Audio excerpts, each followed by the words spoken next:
सात संगत जी, प्यार से कहना जी, धन निरंकार जी। सात संगत जी, सतगुरु बाबा हरदेव सिंह जी की वाणी है। ये सोने का वक्त नहीं है, ये बंदे तू जाग जरा। ये सोने का वक्त नहीं है, इसलिए कहा जाता है कि ये मानव जीवन मिला है और मानव जीवन को महत्वपूर्ण बताया गया है। इसलिए कि मानव जीवन को जो है सोचने समझने की शक्ति मिली है। 84 लाख योनि जो बताया जाता है उसमें मानव जीवन श्रेष्ठ है। और जब मानव जीवन मिल चुका है तो सत्संग जी, मानव जीवन को इसीलिए कहा जा रहा है कि अब तू श्रेष्ठ महत्वपूर्ण वो जीवन प्राप्त कर लिया है और जो कार्य करना है वो कार्य इसी मानव जीवन में ही कर सकते हैं। वो कौन सा कार्य है जो मानव जीवन में करना है? कहते हैं सत्संग जी कि जन्म जन्म से बिछड़ा जिससे उसके संग तू लाग जरा। अब तू जाग जा और जिससे जन्म जन्म से बिछड़ता जा रहा है उसके संग अब लग जाने की बारी आई है। कहा जाता है ना कि अब की बार अगर फिसल गए तो बारी चली जाएगी और फिर 84 लाख योनियों में भ्रमण करना पड़ेगा। यानी कि 84 लाख में और अधिक भी हो सकता है। बहुत पुरानी ये गिनती है 84 लाख, इससे भी अधिक हो चुके होंगे। साथ संगत जी, जल से जीव, ये जड़ से जीव, ये सारे जो है धरती पे रेंगने वाले, आसमान में उड़ने वाले, कहा जाता है जल चल धर चल नभ चल। इसमें जो है बहुत सारे जीवा जंत हैं। तो इन सब में बारी बारी जन्म मृत्यु बहुत कष्टदायक होता है। पर सत्संग जी, इस कष्ट का एहसास तो हर जीवन में होता है, पर समझ में आता है या इसका निदान ढूंढते हैं मानव ही जीवन में। इसीलिए इस मानव जीवन को कहा जाता है कि अब तू जाग जा और इसका निदान ढूंढ ले। जिससे तू बिछड़ा है उससे मिल जा। तो फिर मिलकर क्या करेंगे? इसके संग लग जाने से क्या होगा? क्या इन कष्टों से मुक्त हो जाएंगे? इन सारी जो हमारी संसार में परेशानियां हमारे पीछे हैं, क्या सब खत्म हो जाएगी? या हमारे जीवन में जो कमी महसूस हो रही है ये पूरा हो जाएगा? जो हमें हर पल चाहत बनी रहती है, इच्छाएं जागी हैं, क्या ये सब पूर्ण हो सकती है? सत्संग जी, कहा जाता है कि जन्म जन्म से बिछड़ा जिससे उसके संग तू लाग जरा। बात यही समझ में आ जाए कि हम जिसका अंश हैं, जिससे बिछड़े हैं, ऐसा कहा जाता है। और सत्संग जी, सतगुरु बाबा जी तो कहते हैं कि सेल्फ रियलाइजेशन, अपनी स्वयं का बोध कर ले। तो जिससे बिछड़े हैं उससे मिल जाए या स्वयं को पहचान पाए। सत्संग जी, जैसे एक उदाहरण है कि अगर एक मिट्टी का बर्तन है तो बर्तन मिट्टी से अलग है, पर है तो मिट्टी का। आकार में आने के बाद वो लगता है कि ये अलग है, इसका नाम भी अलग पड़ गया है, घड़ा हो गया है। पर सत्संग जी, जैसे ही ये घड़ा फूटेगा, इसको ये नहीं पता, इसको पता है कि मैं घड़ा हूँ। अब ये सिर्फ घड़ा ही मान बैठा है अपने को, मिट्टी मानने का नाम ही नहीं ले रहा है कि मैं क्या हूँ। तो सत्संग जी, इसी प्रकार जब ये मानव जीवन मिलता है तो इस मानव जीवन में ही सतगुरु इसे पहचान कराता है कि तू जैसे एक मिट्टी का घड़ा अपने को घड़ा कह रहा है, इसी तरह से तू भी परमात्मा ही है, पर अपने आप को परमात्मा से अलग समझ रहा है। और अलग समझने का यही कारण है, जितने संसार में समस्याओं का समाधान ढूंढ रहे हो, जितने समस्या का जो है सामना कर रहे हैं कि ये हमारे पास समस्या है, ये कष्ट है, वो कष्ट है, जिसको हम झेल रहे हैं, ये जीवन, कितने लोग तो कहते हैं ये जीवन ही बेकार है, ये जीवन ही नरक है।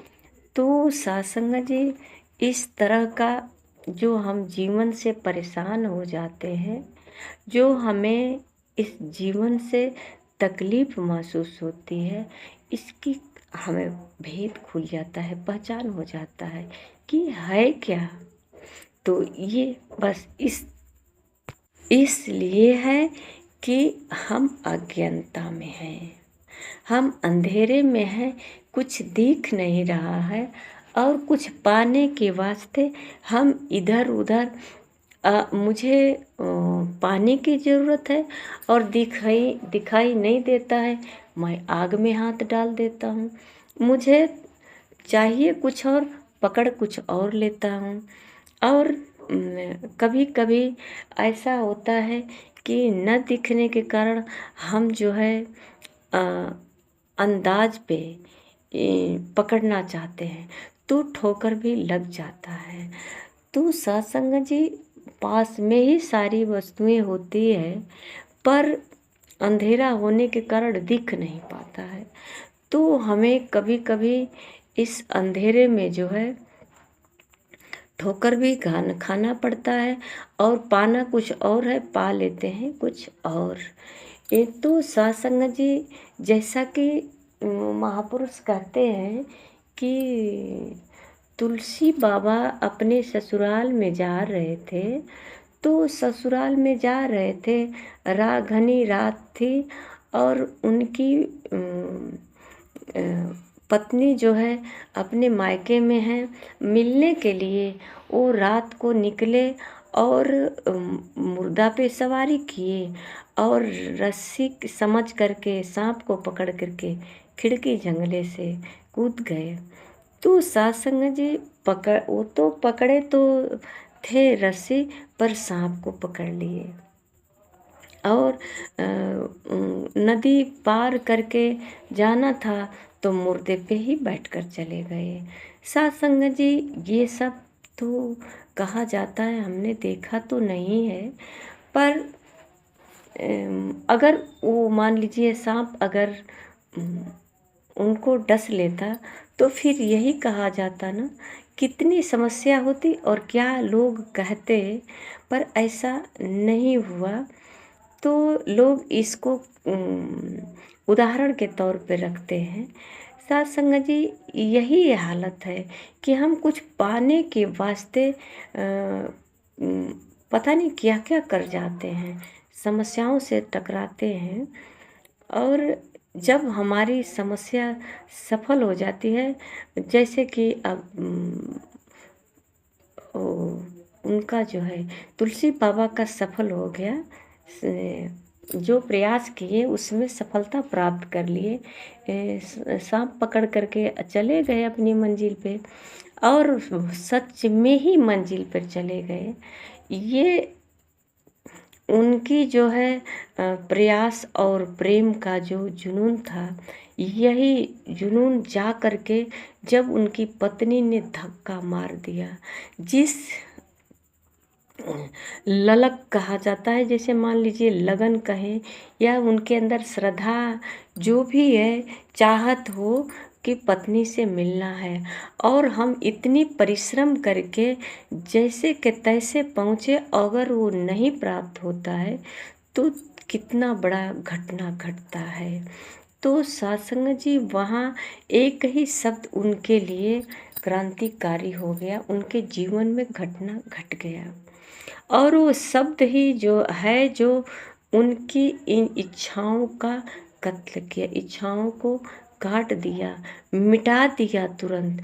जैसे कहा जाता है ना कि हमारे अरमानों पे पानी फिर गया, और ऐसा पानी फिरा कि सारी अरमान उनकी मिट गई, और अपने परम तत्व जो है, परम सत्य अपना करके अपनी मंजिल पर पहुंच गए। केवल एक शब्द जो उनकी पत्नी बोली कि अगर जितना आप प्रेम इस चमड़े से कर रहे हैं, अगर इतना ही प्रेम परमात्मा से करते तो सत्संग जी एक उनको झटका लगा कि इतनी मैंने परिश्रम करके इसके यहाँ तक आया, और ये किस तरह से मुझे झटका दिया। तो सत्संग जी कभी कभी गुरु का काम कर जाता है। कोई कहता तो गुस्से में ही है, पर उसका शब्द जो है बहुत कामयाब निकल जाता है, उसको धन्यवाद देना चाहिए। सत्संग जी हमारे जीवन में ऐसे कई घटना घटा है कि हम उसे कुछ समय तक दोषी देते रहते हैं कि ये व्यक्ति मुझे ऐसा कहा, ये सही व्यक्ति नहीं है, ये हम उसको एक निंदनीय ढंग से बार बार उसका स्मरण करते हैं। पर सत्संग जी अगर अपने कामयाबी के तरफ अगर देखें, सफलता की तरफ देखें, तो इसमें किसका हाथ है? अगर तुलसी बाबा अपनी सफलता की तरफ देखेंगे तो पूरा जो है हाथ उनकी पत्नी की है इस कामयाबी में। अगर वो अपनी इच्छा की तरफ देखें तो सत्संग जी निंदनीय ढंग से देखेंगे। इसी प्रकार सत्संग जी संसार में हम जब जो है जग ये मानव को जगने की बात जब महापुरुष कहते हैं, तो सत्संग जी जब जग जाते हैं और अपनी स्वयं की पहचान जब हो जाती है, तो ये सारे जो है भेदभाव मिट जाता है, और हम किसी को निंदनीय भाव से नहीं देखते। अब उसके अंदर एक ऐसा हमें गुण दिखाई देता है, मानो एक माता पिता जैसे अपने बच्चों को पूरे बदन को रगड़ रगड़ करके धो रहे हैं, पानी से नहला रहे हैं, और बच्चे रो रहा है, तो उसमें बच्चे की ही भलाई है, बच्चे की जो है सफाई के लिए कर रहे हैं, लेकिन बच्चा अज्ञानता में रो रहा है कि हमारे माता पिता हमको तकलीफ दे रहे हैं। इसी प्रकार कुछ हमें भी महसूस होता है कि ये व्यक्ति मुझे कड़वा बोल गया, यह व्यक्ति मुझे चोट दे गया, इसको हम बख्शेंगे नहीं, इसको हम जो है छोड़ेंगे नहीं, इससे बदला लेंगे। पर सत्संग जी अगर ध्यान अपने बदलाव पर एक बार आ जाए तो बदले की भावना खत्म हो जाएगी। बस अब उसमें एक ऐसा मुझे सहारा दिखेगा कि ये क्रोध में ही मेरा अच्छा काम कर गया। तो थोड़े ही समय में अगर ये क्रोध से नहीं बोलता, अगर ये मुझसे नफरत नहीं करता, मुझे धिक्कारता नहीं, तो मैं यहाँ तक नहीं पहुँचता। तो कहीं न कहीं इसका ये धिक्कारना, इसका क्रोध करना, इसकी हमसे जो नफरत की भावनाएं हैं, ये मुझे कहीं सही जगह पे पहुंचा दिया। सत्संग जी अगर कोई व्यक्ति हो और अच्छे से बहुत प्रेम से मीठी मीठी बातें करके और हमें जो है गलत राह पकड़ा दिया। एक मित्र कहता है आओ, आओ, क्यों टेंशन में बैठे हो? हम तुझे कुछ कथा सुनाते हैं, कुछ कहानियाँ सुनाते हैं, कुछ इतिहास की बातें बताते हैं, जो तुम्हारा मूड फ्रेश हो जाएगा। तो सत्संग जी, ये व्यक्ति जो है हमें आगे ले जाना चाहता है, ये सही है। पर इसी में एक और आ जाता है जो इससे भी प्यार से बातें करता है। कहता है, अरे यार, इस दुनिया में कोई किसी का नहीं है, चल तू। वो तुम्हें जो है इस गम से मिटाने के लिए कुछ ऐसी नशीले पदार्थ देता है कि तुम हमेशा के लिए इस गम से मुक्त हो जाओगे। पर सत्संग जी, अगर इसमें देखा जाए तो ये मेरा घर उजाड़ने आया है, ये मेरा जीवन बर्बाद करने आया है, ये मुझे बेगम नहीं, ये मुझे तो गम में गिराने आया है। पर ये एहसास कैसे होगा सत्संग जी? इतने टेंशन से चूर होते हैं, इतनी नफरतें जो है हावी हो जाती है कि अब मुझे इसकी बातें अच्छी लग रही है। अब कहते हैं, हाँ भाई चल। इसको सतगुरु कहते हैं कि रंग बिरंगी इस दुनिया में क्यों खुद को उलझाता तू, ना समान माया में अपनी क्यों है जान फंसाता तू। सत्संग जी, ये माया की नगरी रंग बिरंगी है।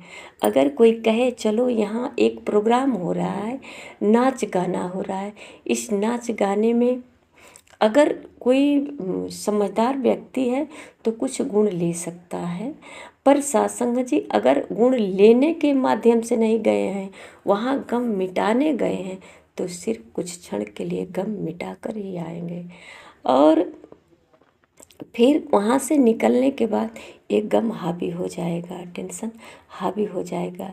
क्योंकि ये रंग बिरंगी दुनिया है, इसमें सिर्फ उलझाव है, इससे उलझन से मुक्ति नहीं पाना है। ये नासमान है, थोड़ी समय के लिए है, इसके बाद फिर ये सब खत्म हो जाने वाला है। पर सत्संग जी, जो आपको इतिहास के सहारे लेता है, कथा का सहारा लेता है, सत्संग का सहारा लेता है, ये परम सहयोगी होता है। और ये आपको भले ही थोड़ी समय लगे तो क्या हुआ, पर ये आपको सही राह दिखा रहा है। ये आपको उलझाने नहीं बल्कि सुलझाने का प्रयास कर रहा है। ये आपका जीवन बर्बाद करने के लिए नहीं बल्कि आबाद करना चाहता है कि आप कुछ शास्त्रों का अध्ययन करो, कुछ अच्छी किताबें पढ़ो, कुछ अच्छे तुम्हारे दिमाग में जब शब्द जाएगा तो तुम्हारे दिमाग के अंदर बदलाव आएगा। ये बदलना चाहता है, ये जो है तुमको पूर्ण रूप से जो है तुम्हारे आवरण को नहीं, तुम्हारे अंदर जो बुराइयां इस समय गूंज रही हैं, जो चुभ रहा है कांटा, उसको बदलना चाहते हैं। तो सत्संग जी, ये सब करामात तो संतों के पास होता है, संतों के संग से होता है। सतगुरु के चरणों में जो आकर के अपनी स्वयं का जो बोध कर लेता है, उसके जीवन में ऐसा करामात होता है। सत्संग जी, आज संसार में बहुत सारे सहारा मिलता है, इसमें से खुद का चुनाव कर सकते हैं कि भगवान ने सोचने समझने की शक्ति दी है, मानव सबको बनाया है, पर एक के हाथ में इतिहास और शास्त्र की किताबें क्यों और दूसरे के हाथ में ये नशीली पदार्थ क्यों। सत्संग जी, जिसके हाथों में ये नशीली पदार्थ है, सत्संग जी, ये भी किसी के माध्यम से ही मिला होगा। और ये इसका जो है संगों का रंग है, जिस तरह का हमारा संग होता है उस तरह का प्रभाव पड़ता है। तो सत्संग जी, हम ये विचार करें, थोड़ी सी विचार तो कर सकते हैं। अगर विचार नहीं होता है तो सत्संग जी, अब तो बिल्कुल अंधेरे में ही है। अब अंधेरे में बिल्कुल कुछ नहीं, अंधेरे कहें या पूर्ण रूप से अंधे कहें, अंधे भी इतने अंधे नहीं हैं, ये भी इशारे से अंदाज से चल सकते हैं, अपने हर एक चीज़ को पकड़ पा रहे हैं, जितनी वस्तुएं आसपास हैं सब पकड़ लेते हैं। साथ संगत जी, अगर कोई जानबूझकर आंखें बंद कर ले तो उसे क्या कहा जा सकता है? अंधे तो समझ सकता, पर जो आंखें बंद कर ले उसे कुछ भी अंधे, उसके सामने अगर कोई जबरदस्ती आंखें बंद करे तो उसके सामने अंधेरा छा जाता है। आंख खुलने के बाद भी कुछ समय तक उसके आंखों के सामने अंधेरा होता है। तो आइए सत्संग जी, ये जो मानव जीवन मिला है, हम जानबूझकर आंखें न बंद करें और समझें कि ये मानव जीवन क्यों मिला है और जो हम जीवन जी रहे हैं, इस जीवन में क्या हमें सुकून है या नहीं है, तो फिर सुकून है क्या? और सुकून का तलाश तो हम करते ही हैं। किसको शांति नहीं चाहिए? अगर किसी के परिवार में थोड़ी बहुत कलह होता है तो कहते हैं ये तो घर बिल्कुल जो है नरक बन गया है, यहाँ जो है थोड़ी बहुत शांति नहीं है, शांति ढूंढते हैं। तो सत्संग जी, कहीं ना कहीं शांति का नाम सुना है या शांति को थोड़ा बहुत कहीं महसूस किए होंगे। तो जब महसूस किए हैं, शांति का नाम सुने हैं, तो फिर इसको पकड़े। ये शांति है कैसा, मिलेगा कहाँ? ये सुकून, इसका नाम सिर्फ सुने हैं, और यदि थोड़ी सी झलक सुकून की मिली है तो इसे थोड़ी ही क्यों पूर्ण रूप से इसका आनंद लिया जाए। सत्संग जी, इस आनंद को प्राप्त करने के लिए सद्गुरु के चरणों में आकर के अपने स्वयं की पहचान, यानी कि जग जाने की बात कही जाती है कि जग जाओ और आत्मा से परमात्मा का मेल, जिससे तू बिछड़ा है तो तू बिछड़ा नहीं है, तू अनजान है। बस यही जानकारी कर ले, ये तेरे साथ है। कहते हैं कि अंग संग तुझको देख कर अवतार करे अरदास, तू राजा अधिराज है, मैं दासों का दास। सत्संग जी, ये जो है अंगसंग है, इसको हमें देखने की बात कही जाती है, जानने की बात कही जाती है। तो सत्संग जी, जब ये बात का पता चलता है तो सारे भ्रम दूर हो जाता है। महापुरुष एक नारा बोलते हैं कि ब्रह्म की प्राप्ति ब्रह्म की समाप्ति। तो सत्संग जी, हम ब्रह्म हैं और इसकी जब हमें बोध हो जाता है, जब जानकारी हो जाती है, तो सारे भ्रम खत्म हो जाता है, कुछ भी नहीं रह जाता, सब जो है विलीन हो जाता है। आइए सत्संग जी, अगर हम चाहते हैं कि इन 84 लाख योनियों से मुक्ति मिल जाए, या जो कर्म क्षेत्र में आए हैं अब जागने की जब बारी है, तो ज़बरदस्ती आंखें न बंद करें, आंखें खोलें और सुकून को ढूंढे। और सत्संग जी, ये सुकून होता किसके पास है? संत का कोई वेशभूषा नहीं होता, संत बिल्कुल सरल होते हैं, स्वभाव इनका, इनकी पहचान है, इनकी परख है। अगर जिसके पास आपको सही राह दिखाने का भाव है, आपको सही राह दिखा रहा है, तो यही संत है। जो आपको थोड़ी बहुत डांट करके सीख देता है, आपको समझने की जो है बार बार प्रेरणा देता है, तो सत्संग जी, इनके संग रुक करके थोड़ा सा हम ज्ञान प्राप्त कर सकते हैं, किस दिशा के तरफ ले जा रहे हैं। पर सत्संग जी, संसार में एक और मित्र होते हैं, ऐसे मित्रों का बिल्कुल साथ न करें, इनका तो बिल्कुल शब्द ही न सुने। जो कहे कि आ जाओ आ जाओ, कुछ क्षण के लिए नशीली पदार्थों का सहारा दे करके आपको गम भगाने की जो चेष्टा करता है, इससे कभी बात भी मत करना, इसके साथ भी मत देना, क्योंकि यही है वो जो आपके घर को प्रेम के, यानी कि आपके जहर में शहद में जहर डाल करके पिलाने जा रहा है, तो आपकी मृत्यु धीरे धीरे धीरे धीरे हो रही है। हर क्षण एक दिन आपको ख़त्म हो जाना है। तो आइए साथ संगत जी, हमें सोचने समझने की शक्ति है, इतना तो विचार कर सकते हैं कि हमारा संग कैसा होना चाहिए और अपने जीवन में बाहर लाने के लिए कुछ हमें भी प्रयास करना चाहिए। साथ संगत जी, प्यार से कहना जी, धन्य निरंकार जी।